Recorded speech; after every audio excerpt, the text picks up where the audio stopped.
And welcome back. It's episode 28, so soon. We're going to be doing a lot of traveling this time around. And as you can see, we are going back to my adoptive hometown of Limsa.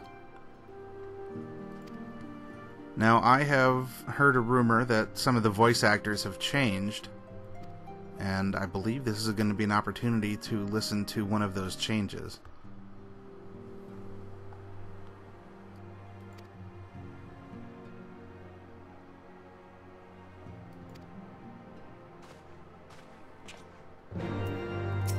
Yep, and before we go, let's talk to Tataru here.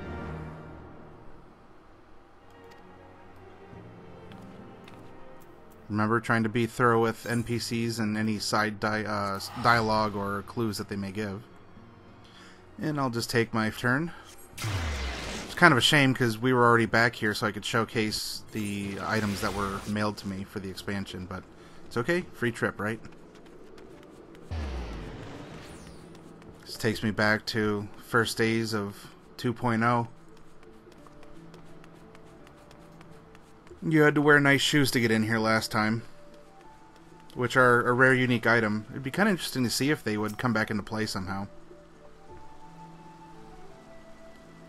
And I presume since I'm on such good terms here, I won't be removing my hat for this audience. But let's find out.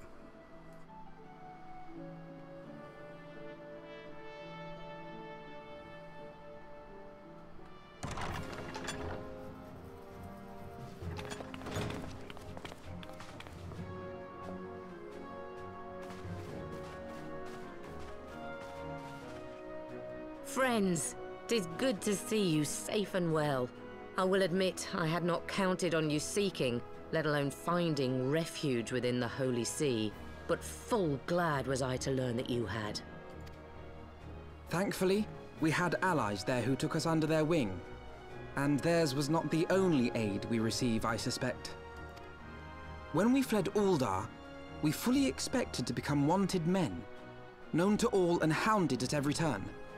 Yet that did not come to pass. On the contrary, 'twould seem the charges against us have not been made public. Might we have you to thank for that, Admiral?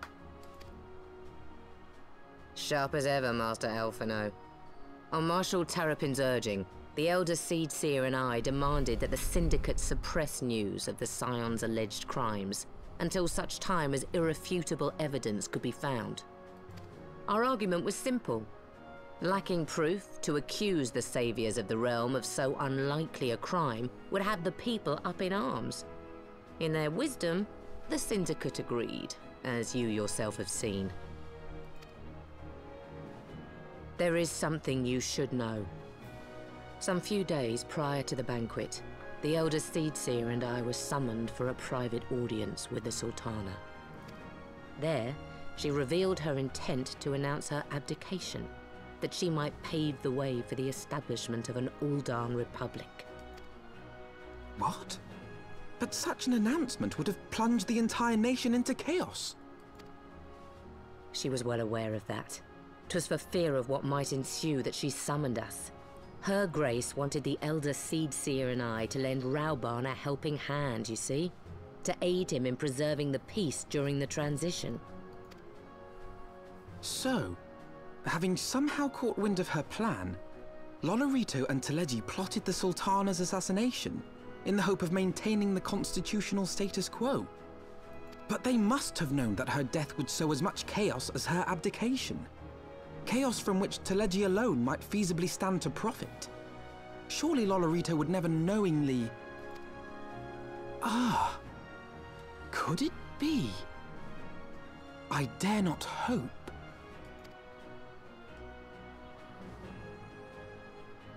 The Uldan authorities have yet to announce the Sultana's passing.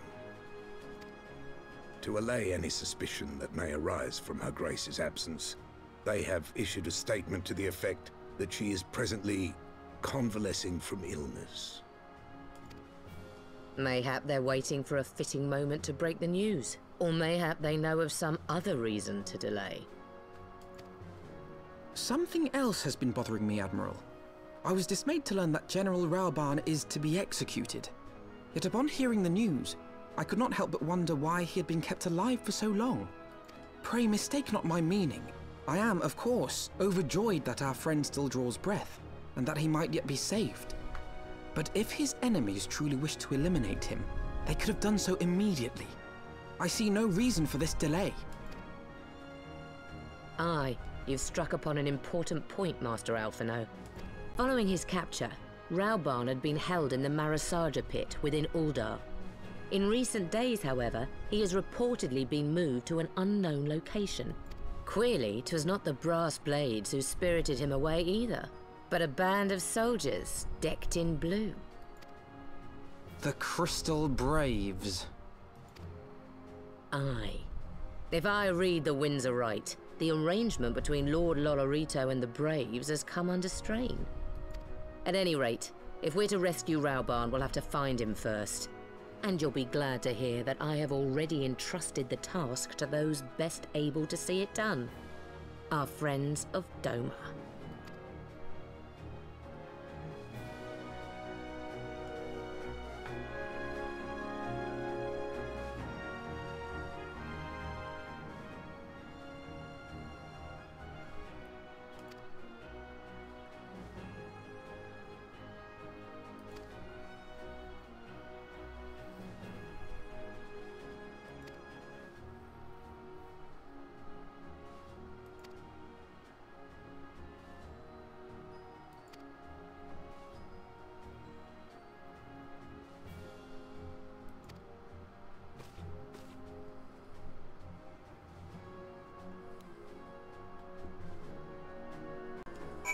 Well, I am glad that was addressed because, you know, in that final cutscene of 2.55, admittedly I was kind of disappointed with the way that things shook out. And, yep, let's get some info from everyone standing around here.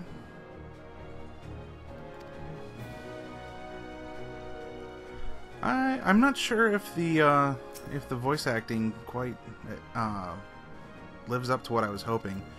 Of course, you listen to the original for so long, it grows on you just like with anything else, but I don't know, the old Merylweb just had a matronly authority about her, a sternness. I didn't quite get that with her voice in this past cutscene. I'm certainly not going to belittle all the hard work that goes into making a game like this. Honestly, I'm just happy to play through the storyline. But, if I can point out one little thing here or there. And hey, speaking of free teleports, Mordona is my primary registered major favorite, gold star, super duper. Though depending on how much I end up doing in Ishgard, I might end up switching to the Foundation. So,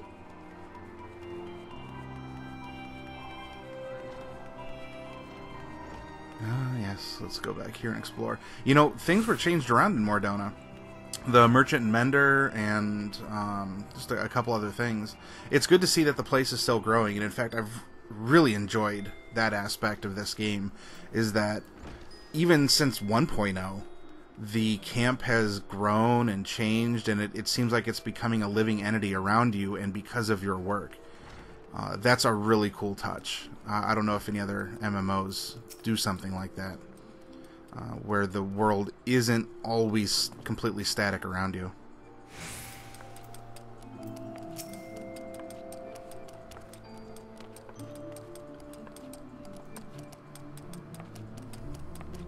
Alright, Miss Doman, what do you have to say? Oh, yeah, I needed to take a break. So, I guess this is a little behind the scenes stuff. It didn't quite work out where this was going to be the end of, but it certainly was a good marker to leave things off and make a transition as I took a little break. Because, through the magic of editing... Okay, maybe not just continuity, as the angle was a little off, but I tried. You know, in the process of making these videos, hello, for you all, it's taught me a lot, and it's helped my editing. So this isn't just a labor of love to share with all of you, the rest of you on Hyperion, more in person or in character, but really anyone watching this. But it's been helping me as well become a better editor. I try and find better angles. I've been tweaking sound, trying to find appropriate songs and sound effects and other ways to help make our adventure even more fun. Hopefully it's working. Any comments, thumbs up, plus ones, likes, favorites, subscribes, shares, all of it's appreciated, even if it's constructive criticism. Because right now I'm using Movie Maker, and I do have access to Adobe Premiere, but I haven't been brave enough to dabble into that. So all you're seeing is on just bread and butter Microsoft Windows Movie Maker.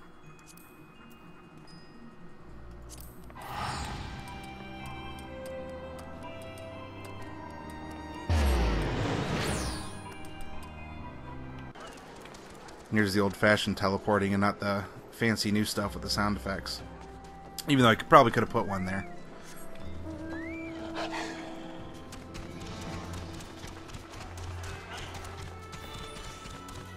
Alright, Wolfie. We need to go find some information. You know, when I first was playing, it took me forever to remember which exit out of Drybone was which. I kept going through the other one and would have to make the big U-turn back up and out. Guess it's kind of like me with Ishgardian telepoints. Oh, wow. Look at that. One of my first glimpses of Eorzea was a scene.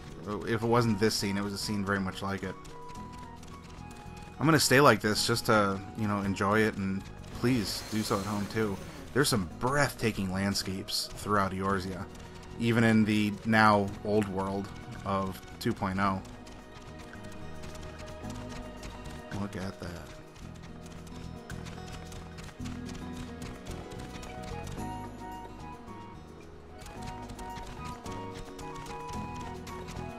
Whoop. Overshot it. I was so enamored by the sky. A little strafing. Here we go. What does everyone have to say?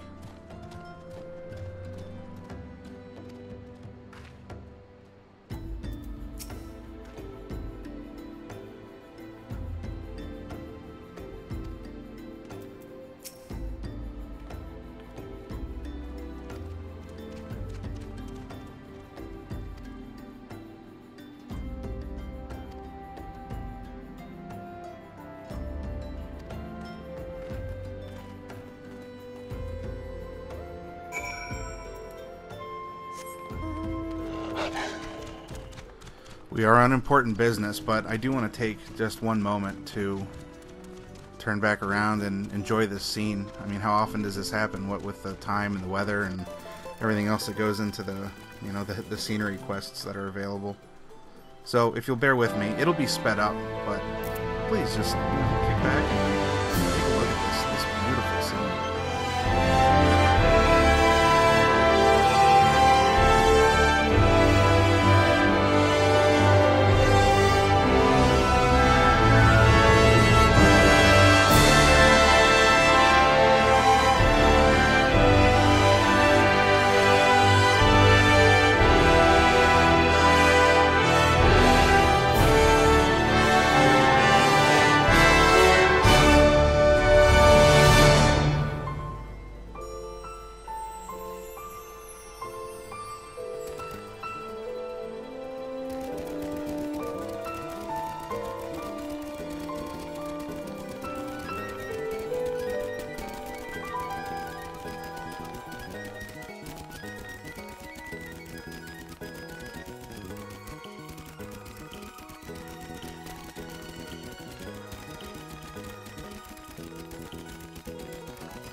With only a slight detour, here we are.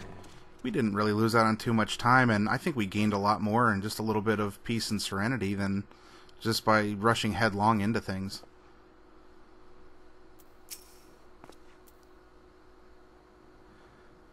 Alright, you know what? It looks like we're getting ready to go in. This is the end of the episode, so I will bid you all adieu. Thank you again for traveling with me on my icy adventure, despite being in the hot sun, or in the hot sands, rather, of the desert. I'll see you again in 29. Wow, we've come so far already. That's really cool. Thank you.